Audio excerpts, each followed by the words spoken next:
दोस्तों नमस्कार।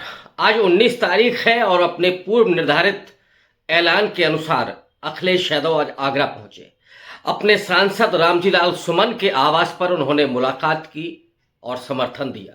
एक बड़ा काफिला आज आगरा पहुंचा हुआ था और वही आगरा जहां पिछली 12 तारीख को राणा सांगा की जयंती के दिन क्षत्रिय समाज के लोगों ने तलवारें लहराते हुए रामजी लाल सुमन को मौत की, उनकी हत्या करने की धमकी दी थी। कोई उनका गला काटना चाहता था तो कोई उनकी जबान काटना चाहता था। अखिलेश यादव ने आज आगरा पहुंचकर के, ये वो आगरा है जहां से रामजी लाल सुमन आते हैं। रामजी लाल सुमन इस समय समाजवादी पार्टी के राज्यसभा सांसद हैं, जाटव समाज से आते हैं। अखिलेश यादव पिछले लोकसभा चुनाव में जब 37 सीटें जीतते हैं, वहां से उनका आत्मविश्वास बढ़ा हुआ है। 21.5% जो दलित मतदाता है उस पर उनकी नजर है।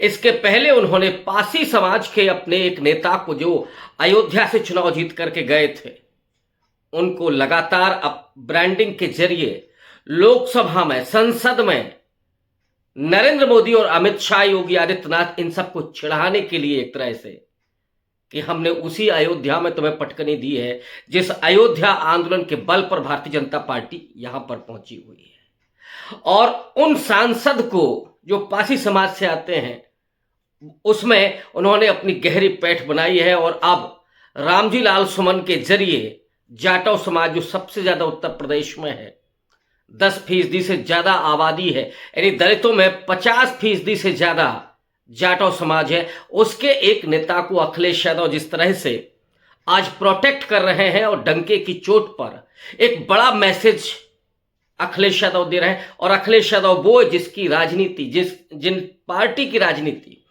समाजवादी पार्टी उत्तर प्रदेश में एक बार को अगर छोड़ दें, बल्कि मैं 2 बार कहूंगा, एक बार 1995 के पहले जब 93 में सपा और बासपा का गठबंधन हुआ था, उस समय पिछड़ा और दलित एकजुट हुआ था, एक साथ हुआ था। और मस्जिद गिराने के बाद भी भारतीय जनता पार्टी चुनाव हारी थी और उस समय समाजवादी पार्टी ने अपनी सरकार बनाई थी। फिर 1995 में गेस्ट हाउस कांड के जरिए सपा और बासपा को अलग कर दिया गया। जरिए मैं इसलिए कह रहा हूं कि भारतीय जनता पार्टी की पूरी साजिश थी और ये साजिश अटल बिहारी वाजपेयी के उन शब्दों के जरिए सामने आती है जिसमें उन्होंने कहा था कि कांशीराम और मुलायम सिंह मेरे पैरों में 2 कांटे गड़ते हैं। और फिर जब गेस्ट हाउस कांड हुआ, और वो गेस्ट हाउस कांड जो बेहद डरावना, बेहद अपमानजनक था, लेकिन साजिश जहां पर रची गई थी, उस अटल बिहारी वाजपेयी ने कहा था कि मैंने कांटे से कांटा निकाल दिया है। यानी हमेशा के लिए सपा और बासपा को लड़ा दिया। लेकिन पिछले लोकसभा चुनाव, 2019 के लोकसभा चुनाव में सपा और बासपा एक साथ आए थे। अखिलेश यादव ने खुद पैरवी की थी, मायावती जी के घर गए और गठबंधन हुआ। उस गठबंधन के नतीजे में 15 सीटें दोनों पार्टियों ने जीती थी। बासपा ने 10 और सपा ने 5। लेकिन आगे चल करके मायावती ने ऐलान करके वो गठबंधन तोड़ दिया। तो ये 2 वक्त ऐसे हैं जहां पर सपा और बासपा एक साथ आए।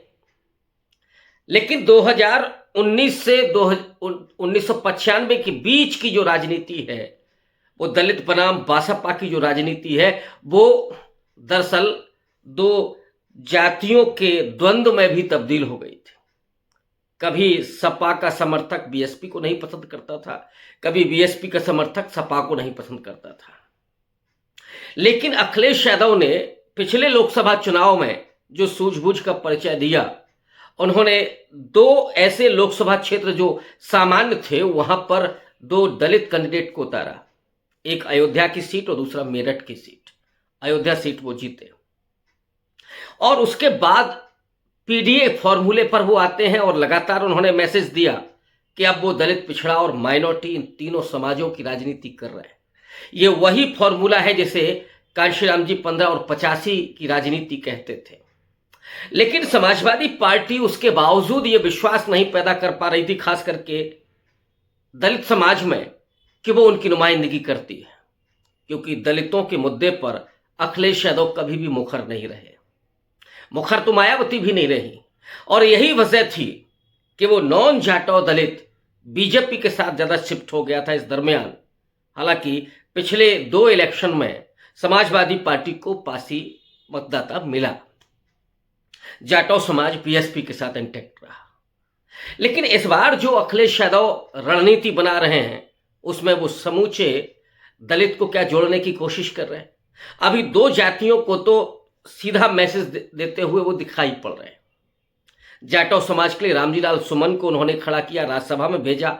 हालांकि वो बुजुर्ग नेता हैं, हालांकि इतने बुजुर्ग भी नहीं हैं, राजनीति में बहुत बुजुर्ग भी बुजुर्ग नहीं माने जाते। रामजीलाल सुमन अभी स्वस्थ दिखते हैं पूरे तरीके से, लेकिन ये कोशिश तो महत्वपूर्ण है अखिलेश यादव की।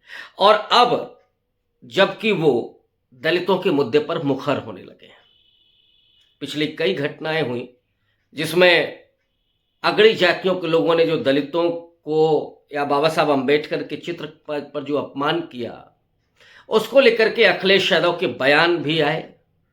और अखिलेश यादव को ये एहसास तब हुआ इस जातिगत अपमान का जब खुद उनके आवास को धुलवाया गया था। फिर शायद वो भूल गए थे, लेकिन एक बार फिर उनको एहसास हुआ जब वो मंदिर में जाते हैं और मंदिर उनका धुलवा दिया जाता है जिस मंदिर में गए थे। और इसी दरमियान उनके खिलाफ जिस शब्द का इस्तेमाल होना शुरू हुआ, और ये वही शब्द टोटी चोर उनको कहा गया। और अब तो एक अखबार के इन्वेस्टिगेशन में ये बात निकल करके आई है कि बाकायदा वो शब्द गढ़ा गया था।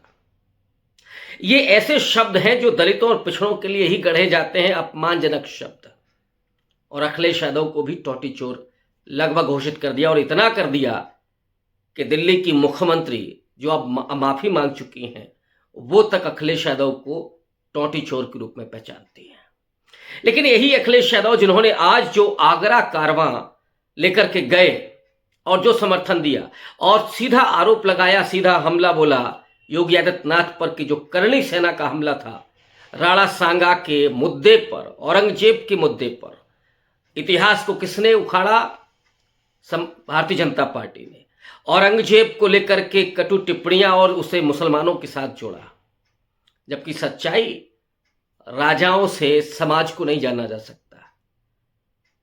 औरंगजेब ने अच्छा जो बुरा किया उसे इतिहास में याद रखा जाएगा। राणा सांगा ने जो अच्छा बुरा किया उसे इतिहास में याद रखा जाएगा। उससे प्रेरणा जरूर ली जाती है, उससे सबक जरूर लिया जाता है, लेकिन किसी को बदनाम करना, किसी को बदनीयत से अपमानित करना, ये न्याय नहीं है। या जिस लोकतंत्र में हम हैं वहां डिस्कोर्स तो हो सकता है, लेकिन किसी का गला काटने का ऐलान नहीं हो सकता।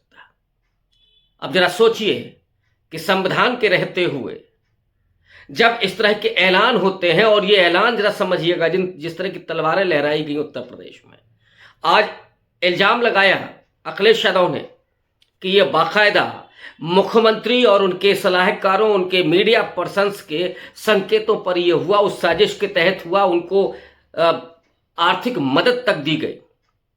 तलवारें जो लहराई गई, एक आपको घटना याद होगी कि एक मौर्य समाज के नौजवान ने जब 5 तारीख को सम्राट अशोक की जयंती को मनाते हुए उसने तलवार से केक काटी तो उसे जेल भेज दिया पुलिस ने।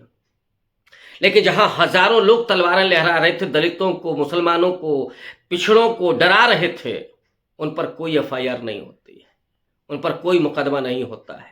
सीधे तौर पर सत्ता के संरक्षण में वो ये काम कर रहे थे। अखिलेश यादव ने आज सीधे हमला बोला योगी आदित्यनाथ पर कि वो सजातीय लोगों को उन्होंने फंडिंग की, और वो इसलिए कारण भी बताया। उन्होंने ये कहा कि दरअसल इसके जरिए दिल्ली को संदेश दिया जा रहा था कि राजपूत समाज, समूचा राजपूत समाज योगी आदित्यनाथ के साथ खड़ा है और इसलिए उनकी कुर्सी नहीं हिलाई जा सकती। ये अखिलेश यादव का जो आरोप है वो भारतीय जनता पार्टी पर उल्टा पड़ता हुआ दिख रहा है, योगी आदित्यनाथ को भी मुश्किल में डालने वाला दिख रहा है। लेकिन इस कारवां ने और इस बयान ने अखिलेश यादव की राजनीति को तो मजबूत किया है, इसमें कोई तो राय नहीं। उनका पीडीए का जो फॉर्मूला है वो आज संकल्प दिखाई पड़ा कि अखिलेश यादव उस संकल्प पर काम करते हुए दिख रहे हैं। पहली बार वो बहुत मजबूती के साथ दलितों के साथ खड़े होते हुए दिख रहे हैं। हालांकि राजनीति में उन्होंने बाबा साहब वाहिनी भी बनाई, लेकिन बाबा साहब वाहिनी वो काम करते हुए नहीं दिखी जो आज अखिलेश यादव ने कर दिखाया। उत्तर प्रदेश में जो आगामी 2027 का विधानसभा चुनाव है, ऐसा लगता है कि उसके लिए अभी से राजनीति पूरे तरीके से शुरू हो चुकी है और उसमें अभी तक तो बाजी मारते हुए अखिलेश यादव दिखते हैं। लेकिन देखना यह है कि आने वाली चुनौतियां क्या होती हैं अखिलेश यादव के लिए और भारतीय जनता पार्टी को कितनी मुसीबतों का सामना करना पड़ेगा। ये तो तय है कि भारतीय जनता पार्टी आज बैकफुट पर है। उसका जो सोशल इंजीनियरिंग का फॉर्मूला था वो फेल हो चुका है। दलित बहुत प्रताड़ित है। अति पिछड़ा समाज की भी पिछले 1 साल में 1000 से ज़्यादा हत्याएं हुई हैं। वो समाज भी बीजेपी से निकल रहा है। बीजेपी के पास अब बमुश्किल 20% वोट बचा है और वो वोट भी बहुत खुश नहीं है केवल राजपूतों के तलवार लहराने से या ब्राह्मणों के फरसा लहराने से क्या उनका भला होगा। ये उनके जेहन में भी बात जा रही है। उन्हें केवल वो कुंठा दी जा रही है, लेकिन उनके बच्चों को भी नौकरी चाहिए, उन्हें भी रोजगार चाहिए, एजुकेशन चाहिए, अच्छा स्वास्थ्य की सुविधा चाहिए। और अगर वो नहीं मिलती है तो जाहिर तौर पर वो समाज भी नाराज होगा। बीजेपी की तो हालत खराब है और अखिलेश यादव बाजी मारते हुए दिख रहे हैं। बहुत शुक्रिया, धन्यवाद।